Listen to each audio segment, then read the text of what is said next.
All right, welcome back to a bonus episode of the Blasters and Blades podcast. So, hey, all you crazy sci-fi and fantasy fans, time for your daily dose of shenanigans over here at the Blasters and Blades podcast. Just three nerdy veterans geeking out over our science fiction passions and fantastical fantasies, a place where magic is king, the sky is the limit, and space is the place. So, without further ado, let me tell you what we're doing right now. We're getting ready to release some of the archive that we found from when we were the sci-fi shenanigans. We're going to get those up there for the posts that were brought down. We thought you might enjoy them, and so without further ado, let us roll that beautiful. Oh wait, they're going to sue me. Play it.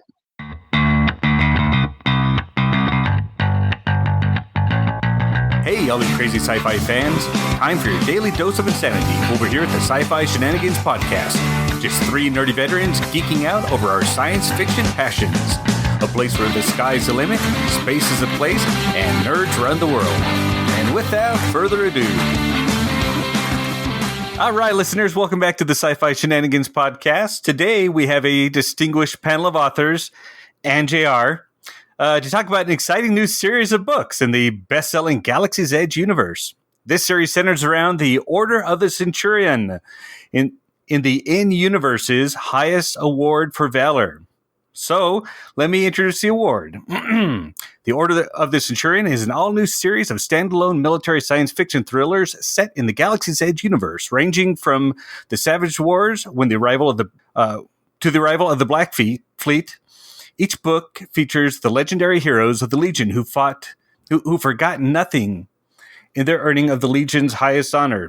The Order of the Centurion is a highest award that can be bestowed upon an individual serving in or with the Legion.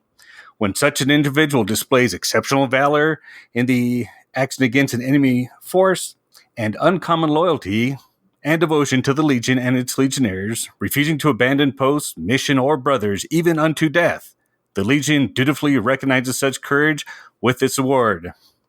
So, Jason, as the co-creator of the universe, you get to speak for Nicole as well. So, what was the inspiration for this series? So the real life inspiration was obviously the Medal of Honor and Galaxy's Edge being military science fiction. We knew the Legion had to have their equivalency. From a behind the scenes thing, I'm pretty sure this was Nick's idea, because at the time we started doing this, I really didn't know anybody. Like, I was just doing my own thing. Legionnaire was a big hit.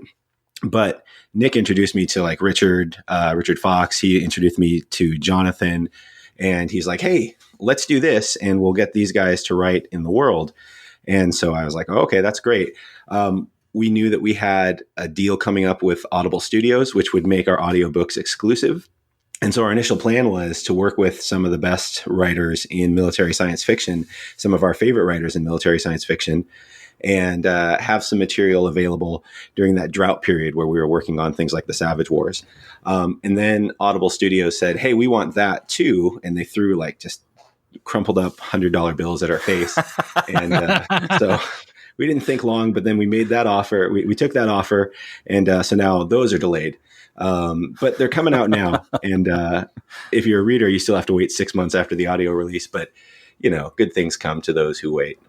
That's right. So how'd you pick the authors? What was your criteria, and how long ago did you pick them? That was like 2016. I feel like wow. We had our first meeting in Vegas in 2016, and Nick had said, Richard Fox, that was a no-brainer. Obviously, Richard had huge success before, so we were really excited for him. Nick introduced me to Jonathan Yanez, who's just a great guy and a very fun adventure writer. And then I had gotten to know a little bit through Keystroke Medium, Josh Hayes. So since we were talking, I said, well, what about Josh Hayes? He's got some chops. And Nick was like, sure, the more the merrier, in his typical kind of boisterous way. Then we got to know JR and saw that he was a legit reader of the universe and knew it inside and out. And he had a really fascinating story to tell. And so he was brought in, and that was it. There's been a lot of people who have said, I want to do this. But as you guys all know, it's tough to make wants line up with schedules. Right. Yeah. Okay. So these questions are for the entire panel. Yes, even you, Jason, since you wrote one of these novels. So how are you approached? How are you approached to write the novel in the universe? We'll start with Jason.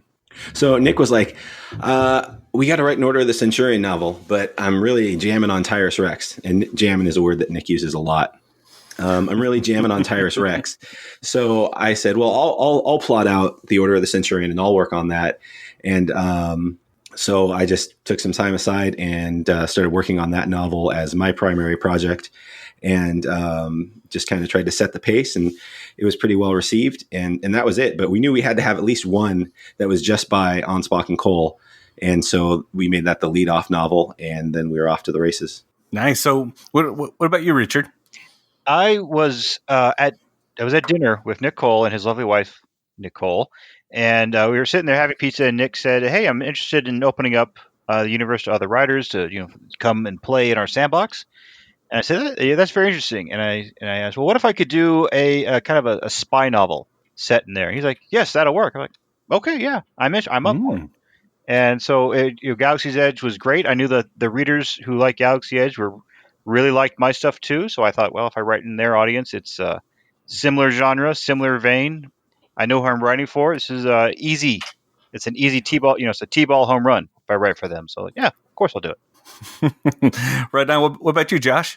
Mine was actually a very intricate story of going to California and pounding on Nick's window and not leaving until he said that I could write a book in their universe. Actually, I approached them really early in 2016, pretty much right after they came on the show originally, talking about the series that and I don't even know that they had published yet. They had finished Galactic Outlaws, and Legionnaire was still set to be book 2 at that time. And I was super excited about it. And they were talking really back then about their big plans that they wanted to kind of do with the universe and make it this big thing. And I was like, oh, I want to write in that universe. And this is actually before Richard approached me to collab on the Terra Nova series. And so I don't know if I approached both of you at the same time or Nick or what, but I said, hey, can I write in your universe? I really love Galactic Outlaws. And they were like, well, we're not really ready to do that, but send us a pitch anyway. So I spent like 3 days doing a pitch for kind of like a Han Solo-esque type novel. I sent it to them. They liked it, but they were like, nah, we're kind of really wanting to do this mill sci-fi thing. But they had Order of the Centurion really hadn't done it. Nothing had happened with it yet. But they were like, we're trying to do mill sci-fi now. So this is cool, but no thanks. Maybe if something else comes up down the road, we can do something. And then it did.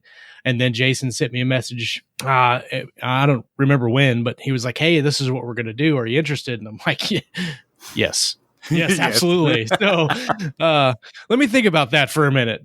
Okay. What about you, JR? So I was it was November, I think, 2016, and I was sitting at home, working. I think I was still doing the Sleeping Legion series, and I got a message from Nick, and he's like, hey, man, I want to read the first book in your Sleeping Legion series. Send me a copy. You could send me a publisher copy or whatever. So I sent it to him thinking, okay, maybe he's just going to leave a review for me. And then he sent me back. He's like, we need to talk. And he called me, and he uses that mafiosa voice, the Don that he does. And he's like, you got this offer and you can't refuse. So, I didn't refuse. All right. So the next question is, were you already a fan of the Galaxy's Edge universe? I think we can go ahead and assume Jason was. I hate it. What about you, Richard? I had read Legionnaire and enjoyed it immensely. And then also read Galactic Outlaws. And then I kind of went down my own rabbit hole of all of a sudden I don't have much more free time to read. But when it's like, hey, you were writing Galaxy's Edge, I knew what it was. I knew it was Star Wars, not Star Wars, but more awesome than the stuff Disney's giving us today. So yeah, I was already a fan. Okay. What about you, Josh? Yeah, definitely. 100%. And, more of being a fan of Nick Cole and Jason doing their thing. I knew that even before I read Legionnaire that I was going to love it because I read Galactic Outlaws when it was still in beta and absolutely loved it. Yeah. So I've loved the series since they started doing it. So I was really, really even before it became this big, huge thing, right? Like it's like everybody mentions Legionnaire and Galaxy's Edge, like it's this huge thing, but it wasn't always that big. It was just one book at one time, and it was a really, really cool universe, really fun, like they say, playing with action figures in the dirt. It just really, really fun. Yeah. All right, and JR. I would guess that's a yes, since I'd already had running 2 fan clubs for them at the time, and I didn't even they didn't ask me to do it. I'm just like, this is kind of cool. Let's do this stuff. So, but the first sci-fi I ever read were the what they call, I guess, the non-canon books that are out that came out in the 90s. So I grew up reading that stuff. So when this came out, it was just like swing for the park and hit over the fence. All right. So it doesn't sound like anyone had any objections to it, but on a scale of 1 to Goodfellas, how willing were you to say no to this offer, Richard? Well, for when they asked me, my first thought was, well, when can I write this? And because I was deep in the Ember War and I had the momentum there, so I was like, okay, where is the break that I could actually knock out these tens of thousands of words for the story? And that break tended to be right after my wife had a baby, and I had two people in the house helping manage the family. And I was like, okay, during this insane period when I have a little extra help, let me knock out this one story that's kind of separate from everything else I'm doing and get it out there. And that ended up working out just fine. And about how long was that story? Now, when I told Jason and Nick about it, I said, hey, my story, and it was probably dumping on a future question, I'm sorry. I was like, I'm going to do a James Bond in Galaxy's Edge sort of story. And if you've read the original kind of James Bond movies, these are not thick stories. They are meant to be pocketbooks. And the first James Bond story, Casino Royale, is about 40,000 words. It's not overly long. And the reason that everyone says that 40,000 words is kind of the minimum length for a book is because The Great Gatsby is 40,000 words, and no one will say that's not a novel. So when I first, touche. Yeah, and so I said, I'm going to deliver you this kind of this almost a chapbook story that is very Ian Fleming-esque, and I gave them here's 40,000 words, and that worked, but because the story was pretty complete. And then Jason said, hey, it's going to be an audio. We need to flesh it out some. I'm like, okay, I've got some ideas. So we fleshed it out a little bit further after the initial 40,000 words. And now I think it's at 65,000, about 8 or 9 hours of audiobook, which is pretty good. Yeah, that's pretty good. All right, Josh, on a scale of 1 to Goodfellas, could you refuse this offer? I think it's no, because you were stalking him, right? Yeah, I was stalking both of them. Yeah. The only reason I didn't stalk officially, there's the legal disclaimers involved. Well, stalking. I did air quotes. He was a cop at the time. I was stalking, not stalking. So, no, actually the only my issue kind of was the same thing that Richard said, that I was right in the middle of writing the Terra Nova series, and so it actually really worked out well that Nick and Jason turned me down the first time, because they turned me down, and then Richard said, "Hey, do you want to write these books?" And I was like, "That's awesome. Okay, that still works." So I had to stop in between. I think it was book 1 and 2 that I stopped, or maybe it was book 2 and 3. Between one of those books in the Terra Nova series, I stopped and wrote Stryker's War for like 2 months. And they specifically asked for the 65 to 70,000 word mark for their stories. So that's kind of how I plotted it out. It came in a couple thousand words under, and then with Jason's help, we kind of reworked a little bit of the scenes and added some stuff to it to make it a little bit more complete. But no, there's no way that I could say no to that. It was just it's a super cool universe, and the things that they do with the Legionnaires is too cool to pass up, I think. Cool. And JR, did you cry? A little bit. I was gonna say no, but nobody believed me. They just laughed and then said, here's the documents you need to sign. Go away. So, but Nick can be persuasive when he puts on that mafiosa. He gets the cigar. I'm sure he's chomping on a cigar when he talks like that. He has to. I mean, it's almost in character at that point, right? Yeah. All right. So, with the astounding success of the dumpster fire that's the Galaxy's Edge universe, how nervous were you that you could contribute to this and actually make it even more expansive and awesome? We'll start with Richard. Yeah, my first thought was, would my story work in the universe? And it is a James Bond sort of spy novel, But there's also this second part, which is why would anyone within the Republic remain loyal to the Republic if they see all the corruption? So that's kind of this underlying theme through there. Is just you've got the spy story, and then you've got this character who is a true believer comes face to face with corruption, and how does he manage to stay loyal or not stay loyal? So I was constantly kind of pinging it back and forth with Jason and Nick. I'm like, would someone go for this? Does this work in the Republic? And what about that? And I'm just kind of like picking out, finding where the seeping. This is gross, but the seeping wounds are within the Republic, so I can kind of look and kind of poke in them. This has gone way too far, and find those weak points in the Republic and kind of exploit that to show where someone might get disloyal. Because a big part of Galaxy's Edge is you have Goth Solus and the people who follow him, and the Dark Legion, and the fleets that go for Goth Solus. And was it just simply they wanted money, so they're going to turn traitor, or people abandoning the Republic for really legitimate reasons? So my thought was, okay, can I get that story out there and do it in such a way that doesn't wreck what's happening further down the line in their timeline? Because I kept asking, like, well, can I use this character? Do you have plans for them? They're like, yeah, go ahead. I'm like, okay. And so that was awesome. So that's where I was at. Like, let me tell a good contrite story and not mess up whatever they had planned down the road. That's very and that's one of the fun things about Richard's book. It takes place it's a contemporary book to Kill Team. Like, it takes place right in the aftermath of Kill Team. And so he deals with a lot of the themes and the fallout from that book, and brings in some characters that are a big part of that story, but sort of fade away for a while in the main series. So I thought his book was a lot of fun because it just added more wrinkles to a lot of characters that people already know. And it really helped paint a scene of kind of this Republic as it's entering a crisis mode. Goth Solus hasn't revealed himself yet, but Kublar has happened. The attempt to blow up the House of Reason has happened, and it's very much a Patriot Act. Everything's locked down, super corrupt. Things are kind of teetering on the edge, and you've got this one compelling character in Soren Voss who thinks he loves the Republic, but maybe doesn't know what the Republic actually is. And it's just a really, really good story. Nice. All right, Josh, how nervous were you?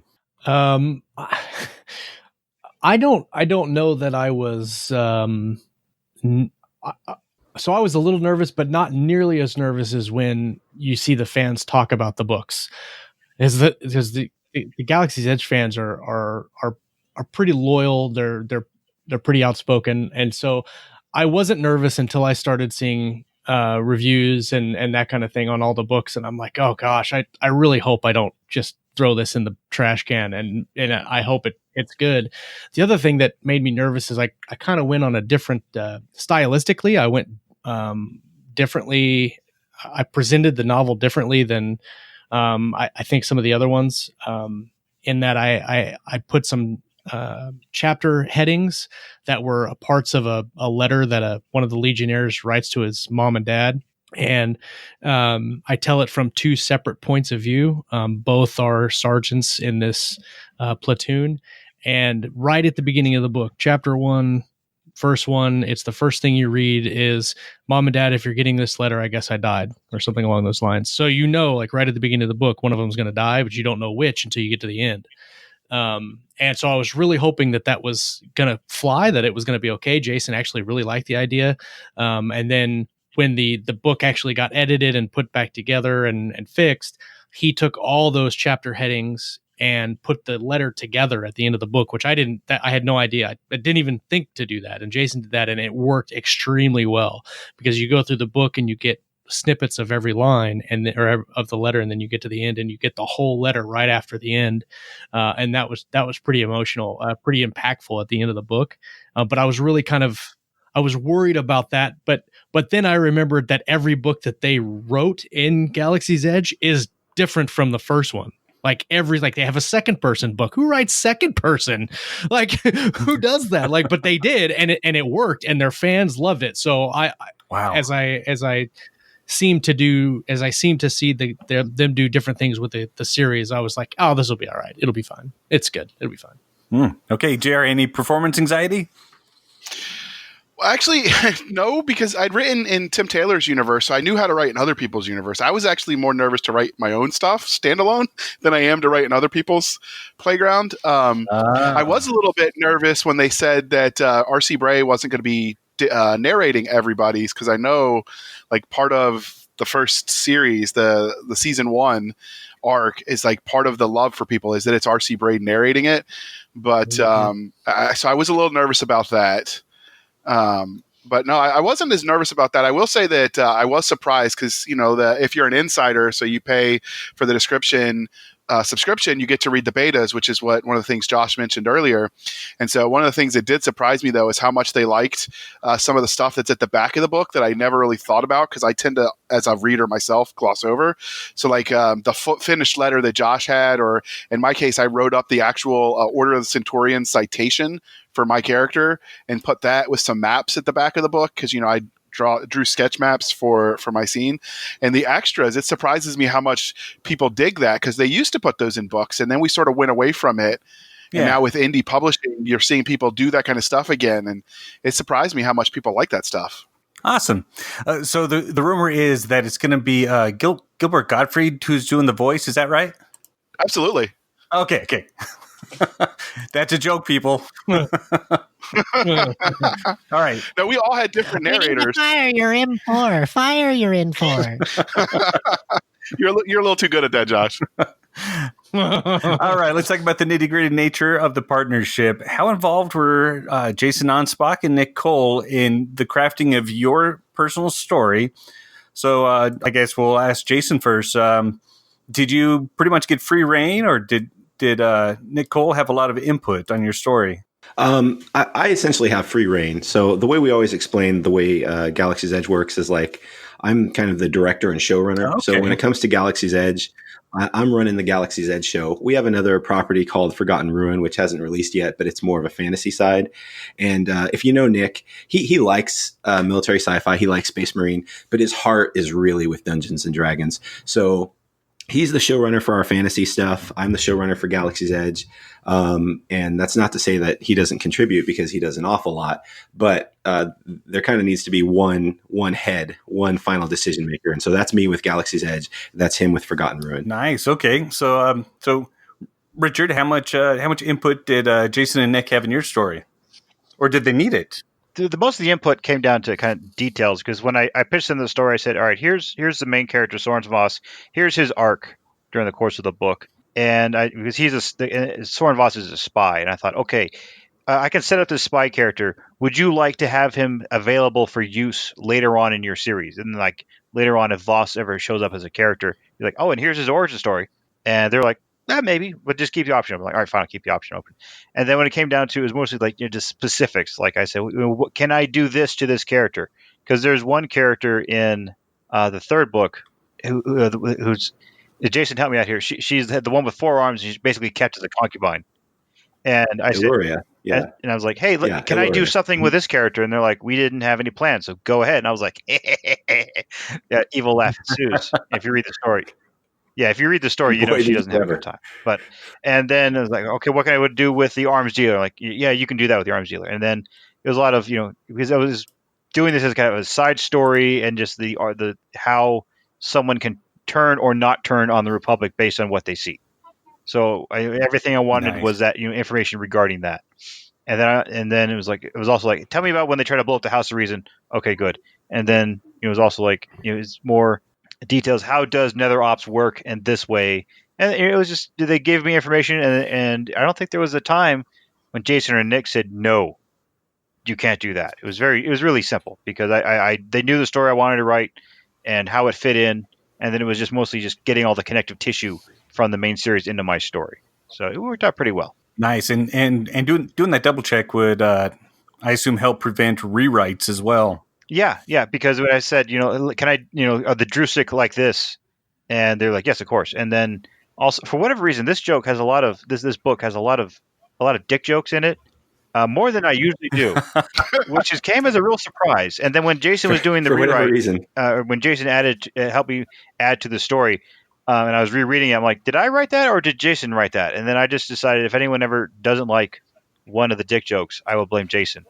And then Jason will blame me for that. So there's a lot of non-attribution to dick jokes in this book. So, but if you really thought it was funny, I'm going to claim credit. All right, Josh, same question. Did Jason and Nick have a lot of input in your book, or did it pretty much go off without a hitch? The actual story, I think, was fine all the way through. There was a couple things.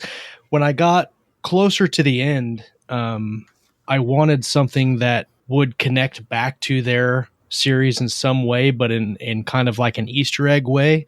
So you could read it and not have read season 1 of Galaxy's Edge, and it makes no difference that you didn't read it. But if you've read it and you catch that Easter egg, you're like, oh, that's pretty cool. Oh, yeah. So I had a couple conversations. With Jason about that. We ironed that out, and it's very small. Like there's a paragraph, I think, or a couple paragraphs in the back of the book, in the last couple of chapters that tie it in.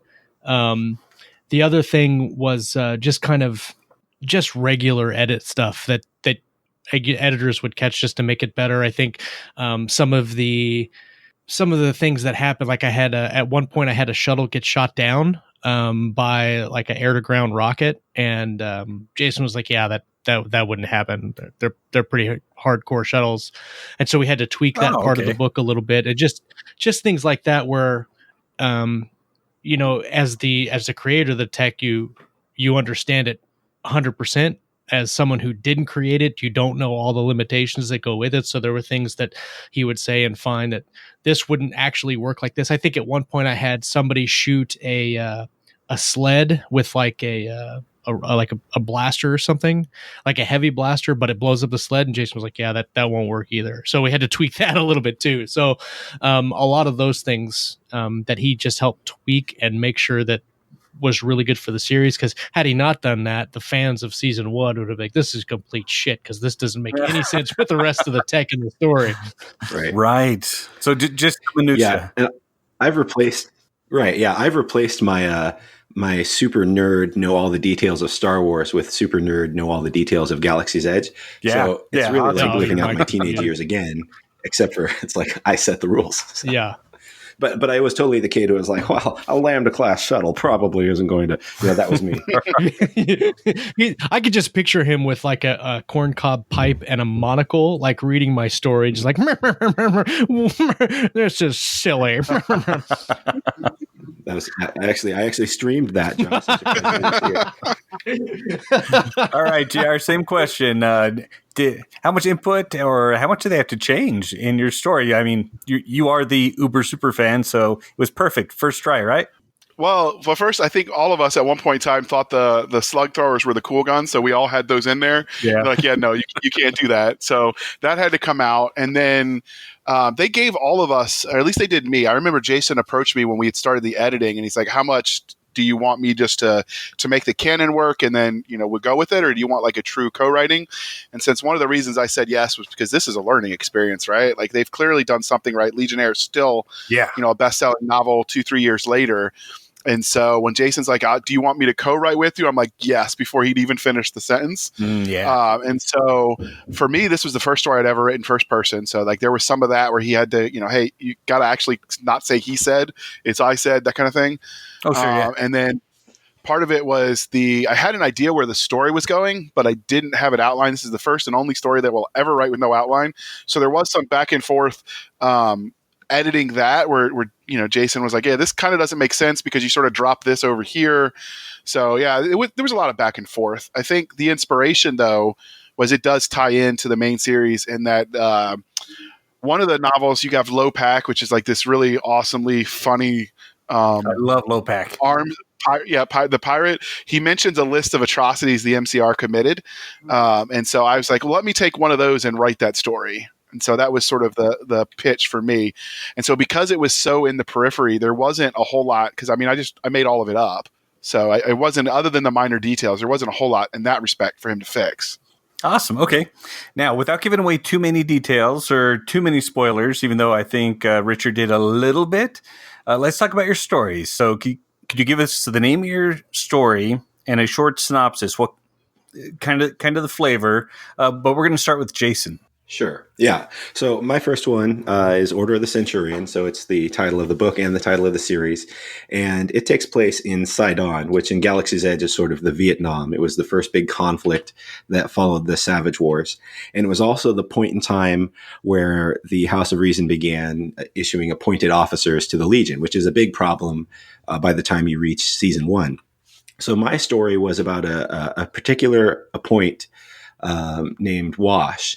And he shows up in the main series. And when he first shows up, you think it's trouble. But then you realize that this is not your typical point. And so it's him and his buddy, who's also a point, going on a mission they shouldn't have gone on, and just kind of stumbling their way into success, in large part because Wash and the Marines they're out with are capable and they take advantage of the situation. So it's an action story, and I think I've been watching Predator, so I was really thinking about that first part of the movie, the commando part. So you can probably pick up the Predator vibes from that story, and then I wanted to just touch a little bit on the reality of the people who are back home who lose their husbands, lose their wives, lose their families due to these conflicts.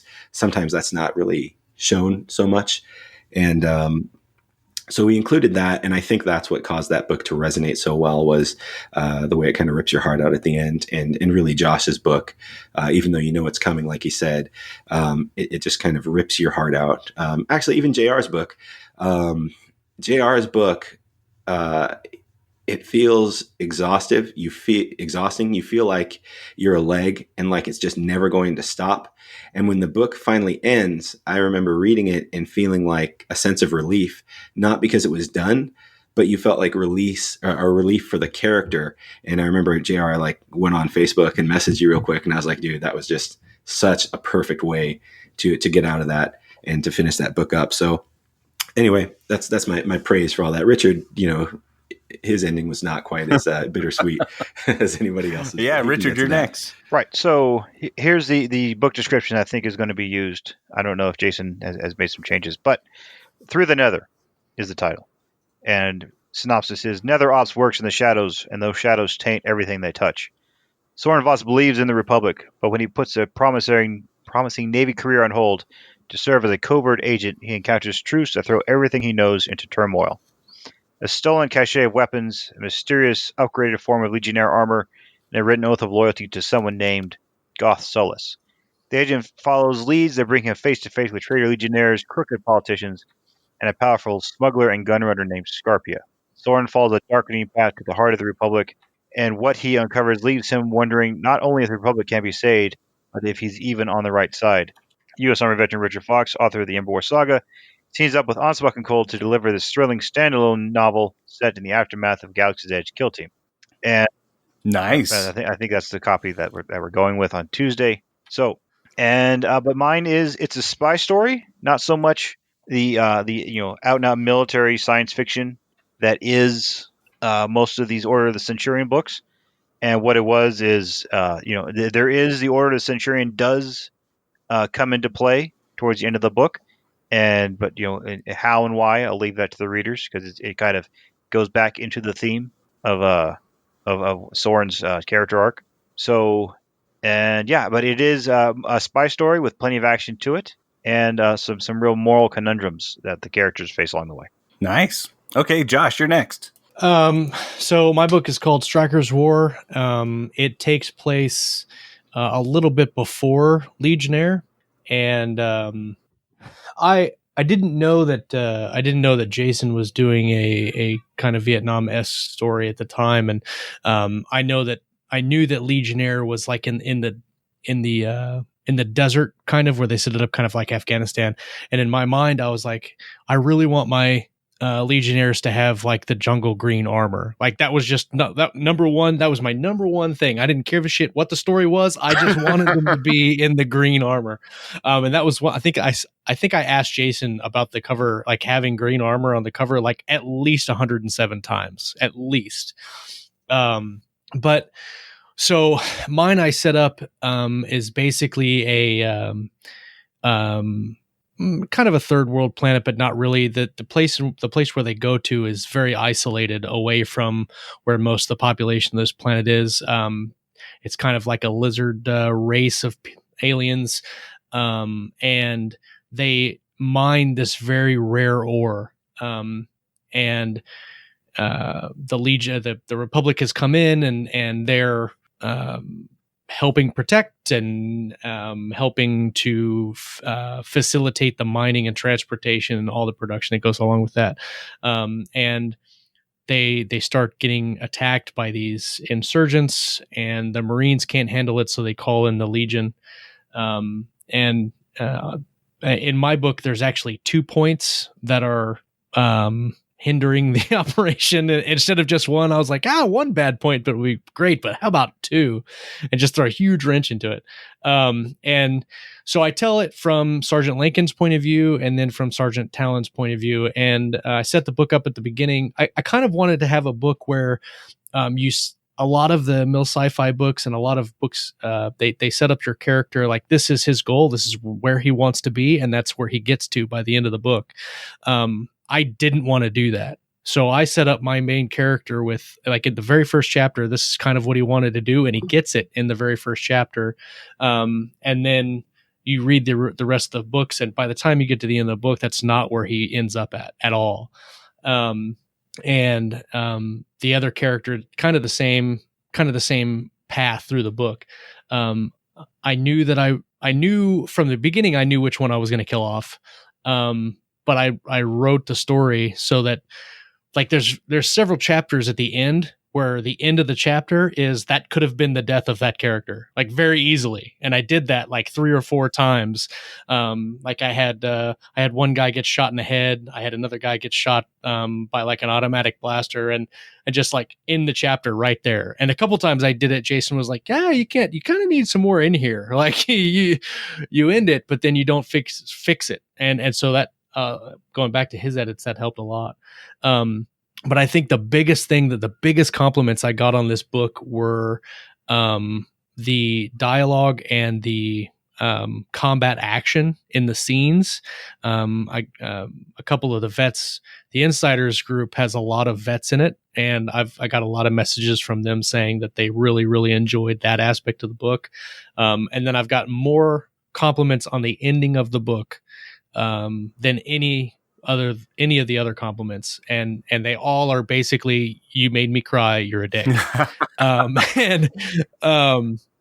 that's how you know you did it right, though. There's actually one review on Audible that basically says if you don't cry at the end of the book, you have no soul. Mm-hmm.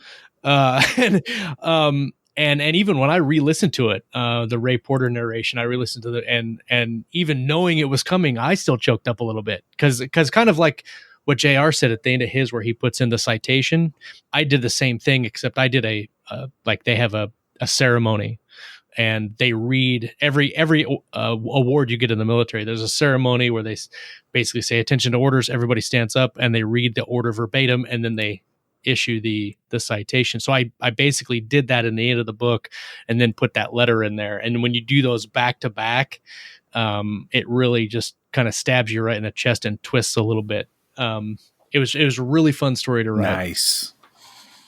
Okay, JR. So when I was first asked by Jason and Nick to do this story, that's one of the things I wanted to do, was I wanted to tie it into the main series in a way that I could play and be creative without hampering what they were doing, which is why the Rissus Juan, the atrocity from the MCR, was perfect.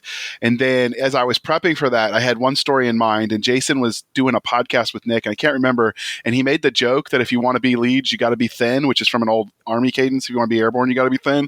And I started laughing. I'm like, I'll show you. So when I started writing my book, which is titled The Reservist, I basically wrote about, Space Weekend warriors who get deployed over their head. And part of that is because, when I was active duty, I deployed with a lot of Guard Reserve units. And so that's how the story of Sergeant Benjamin Fetch Ocampo was born. And then for the blurb that I just wrote with Nick yesterday, they promised him 1 weekend a month The House of Reason swore the Ninth would never leave their gentle homeworld, but after Kublar, things changed for Sergeant Ocampo in the Caledonian Reserve Legion Corps. Thrown into a meat grinder conflict in a desperate bid to hold the line, it doesn't matter whether you're reserve or active, only that you kill and survive. A searing tale of combat and honor at any price from a wounded veteran of the war in Iraq who fought to keep the MSRs open from Mosul to Tikrit. And I wanted to put Mesopotamia because that's how I refer to it, but Nick said nobody would know what that means. So it says Iraq. We're not a lot of history nerds like you. No, but yeah, that was the story was starting there, and it was a lot of fun to write, definitely. And then I wrote mine where I start with on Utopion, which is the capital planet, and they're at the award where they give the Order of the Centurion, and then he goes to a bar to drink it off, and then it's him telling the bartender, which has been unnamed until this book, but has been mentioned in all the other books. There have been other scenes set at this bar, so that's where I started it. Because all good military stories involve a bar. That's right. All right. The next question is going to be as to whether or not your book is published or when the readers can expect it to come out. So we'll start with Jason. Yeah, so Order of the Centurion is one of only two that are available on audio and ebook at the time of recording. And then the follow-up was Jonathan Yanez's book, Iron Wolves, which is also available on audio and as an ebook. And then from there, I think book 3 is officially Striker's War, so that would be Josh. Okay. And what about you, Richard? Or Through the Nether will be published on audio on 18 June 2019, and so I am looking forward to that. And it is narrated by the incomparable Luke Daniels, who has also knocked it out of the park on every single audiobook he does, but is basically the voice of the Ember War Saga, which is my main series. So I am looking forward to listening to that on August 18th. Excuse me, June 18th. June 18th, and then 6 months later is when the ebook comes out? That sounds like the plan, yes. Okay. Yep, that's the plan. Neat. Okay, what about you, Josh? Mine's out. It came out on the 28th by surprise. Total surprise. We heard that your narrator, Ray Porter, was delayed, and so we were like, oh man, we have no idea. And then sure enough, we get an email that morning. New book by Josh Hayes. Well, it's fun. Yeah, it's funny because I think I got sent 2 messages. One was a message, or one was a tagged on Facebook. We're like, oh, I wasn't even expecting this. And they sent this screenshot of this email they get from Amazon or Audible. It was like, new book out, Striker's War. And he tags me in Facebook. I'm like, that's not right. And so I replied back. I'm like, no, that's not right. It's not coming out yet. And they're like, oh, that sucks so bad. And then I saw somebody else do it. I'm like, what the crap is going on? And then somebody actually sent me a link to the audio. And I think I sent a screenshot of the post to Jason. And I'm like, I don't think this is right. He's like, I don't think it's right either. Hold on. And then like 2 hours later, the link was live and the book was launched. And we're That's like, so it was all right. What about you, JR? So I actually got notice from Nick yesterday. He's like, yeah, they said they're going to release it next week, so we need to write the blurb because Jason's not answering his phone. And so we wrote it. I was on vacation. No rest for the weary, right? Or the wicked. And so I think, and then they were going to release it the same day as Richard's, and Jason and Nick wisely put the kibosh on that one. So I think it's coming out on the 25th. Is that correct? Yeah, June 25th is what they tell me now. Which would mean the ebook and the paperback and all that would be released on Christmas. Yeah, that's right. So Merry Christmas. Merry Christmas, readers. That'll be a fun one. The fun thing about the series on audio is we had gone to our listener group and our fan groups, and we said, who are your favorite narrators? And we got a big list. And so we wanted this series to kind of be an all-star selection of narrators. And it really has become that. Obviously, R.C. Bray did the main series. Mark Boyette did a fantastic job on Order of the Centurion. Jonathan Davis, who's narrated a lot of Star Wars books, did his take on Iron Wolves.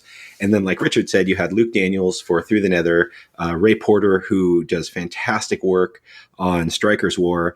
And then JR, I think like Christian Rummel, like he's like stealing affection away from your wife, right? Thinking about it. Nothing. Okay, moving on. All right, so Jason, are these going to stay standalone novels, or do you have any plans for any of them to become a series of their own? I think that as far as a series of their own, there's a lot of things. Like if people love Soren Voss and they say, we want a Soren Voss series, that's great. But I kind of doubt Richard has the time to do a series. I based wish on there were Sword more and of Boss. me. So I really do.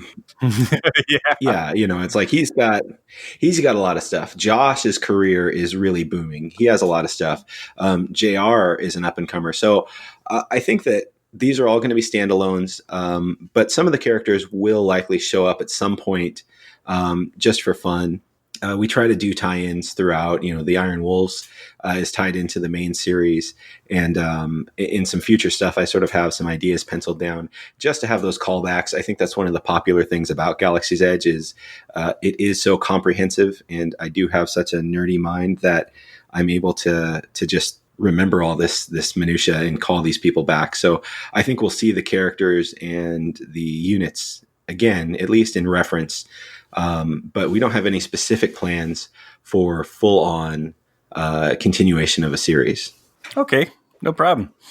All right, now, finally, before we let you go, what did you guys add to the universe with your Order of Centurion novel that you can tell us without spoiling it? Let's start with Jason. I think we added the fact that the points aren't necessarily all terrible. They're mostly terrible, but it's not a foregone conclusion that they're all awful. And then I think we added some layers as far as the history of the galaxy and a sense of just how long the Republic has been at war in some way or another.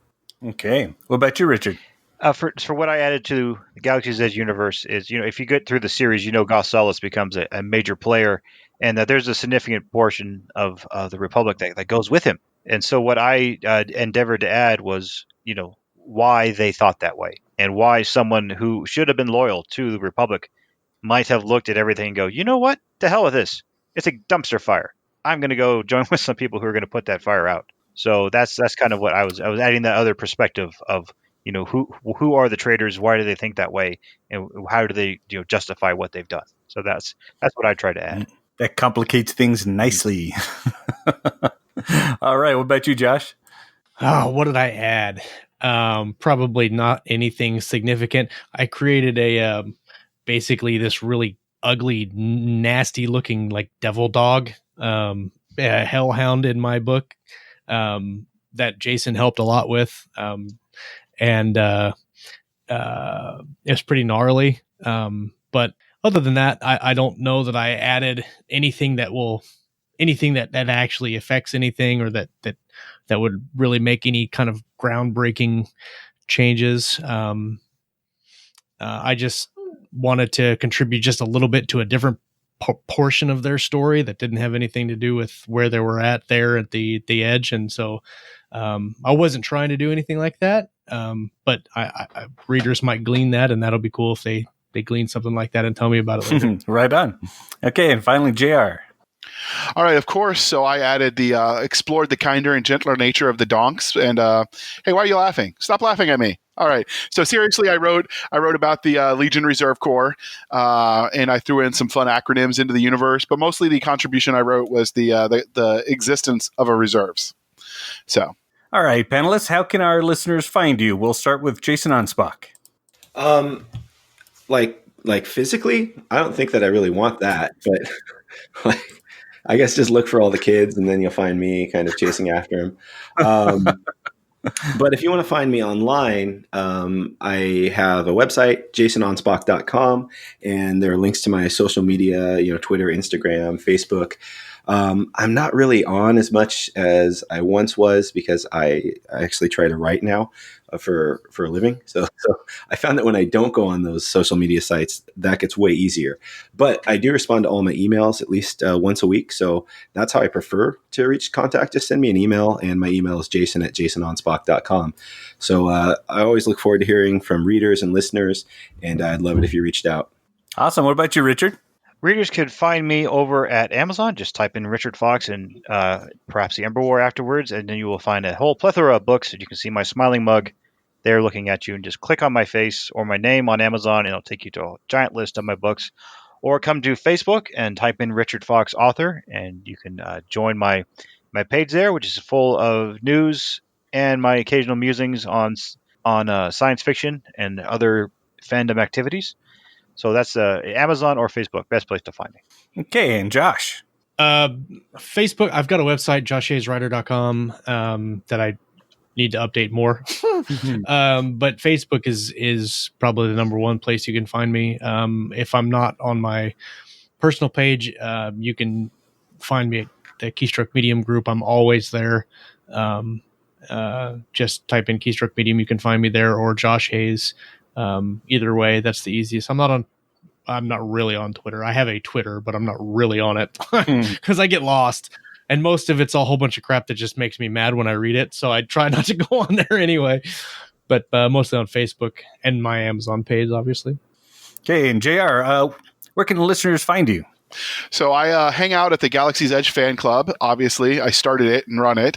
I'm JR Handley on all of the social media platforms and on Amazon. So if you type that in anywhere, you should be able to find my books and find me online. And of course, everything else, like with everybody, will be in the show notes on wherever you're listening to this fine podcast. Okay, and readers can find us or listeners at our website at www.sfshenanigans.com. Our Twitter handle is @SFS, that's Sierra Foxtrot Sierra _show. Our email is podcast@sfshenanigans.com. And our Facebook group is facebook.com/groups/sfshenanigans.